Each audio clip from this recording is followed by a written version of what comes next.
महिला विधेयकाबाबत महायुतीमध्ये रान पेटवण्याच्या तयारीमध्ये आहेत। आज मुख्यमंत्री फडणवीसांची पत्रकार परिषद आयोजित करण्यात आली आहे। महायुतीचे प्रमुख नेते सुद्धा या पत्रकार परिषदेला उपस्थित असतील। आज सकाळी 11 वाजता मुंबईमध्ये पत्रकार परिषदेचं आयोजन करण्यात आलंय।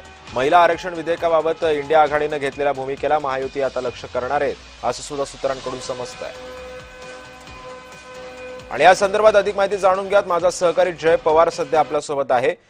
जय, महायुतीनं आता इंडिया आघाडी विरोधात शड्डू ठोकलेला आहे। निमित्त आहे महिला विधेयकाबाबत जी भूमिका इंडिया आघाडीने घेतलेली होती त्याच्या विरोधामध्ये मुख्यमंत्र्यांची आज पत्रकार परिषद आहे।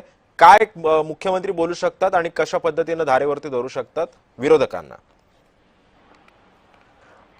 निश्चित सिद्धेश, महिला विधायक मुद्द्यावरनं विरोधकांच्या माध्यमातून जी भूमिका घेण्यात आली होती यावर आता पंतप्रधान नरेंद्र मोदींनंतर राज्याचे मुख्यमंत्री देवेंद्र फडणवीस हे सुद्धा ऍक्शन मोडवर येताना पाहायला मिळतात। कारण महिला विधायकाला सर्वांनीच पाठिंबा द्यावा यासाठी मुख्यमंत्र्यांनी स्वतः सर्वच पक्षीयच्या प्रदेशाध्यक्ष असतील किंवा मग प्रमुख नेत्यांना जे आहे ते पत्राद्वारे जे आहे ते विनंती किंवा आमंत्रण त्या ठिकाणी दिलं होतं। त्या कार्यक्रमाला सर्वांनीच जो आहे तो पाठिंबा द्यावा, मात्र विरोधकांनी जे आहे ते याला विरोधच दर्शवला। आता यानंतर स्वतः मुख्यमंत्री जे आहे ते आज 11 वाजता मुंबईत पत्रकार परिषद घेत आहेत आणि यामध्ये विरोधकांना सुद्धा त्यामध्ये ते डिवचतील का किंवा मग त्या संदर्भात त्यांची काय भूमिका मांडतील हे सुद्धा पाहणं महत्वाचं असणार आहे। कारण ज्या पद्धतीची भूमिका ही इंडिया आघाडीने घेतलेली आहे या विरोधात आता स्वतः महायुतीचे जे प्रमुख मुख्यमंत्री आहेत स्वतः देवेंद्र फडणवीस हे आज जे आहे पत्रकार परिषद घेऊन या संदर्भातली माहिती समोर देणार आहेत। त्यामुळे त्यासोबतच आपण पाहतो की महायुतीचे अनेक नेते सुद्धा उपस्थित असणार आहेत। त्यामध्ये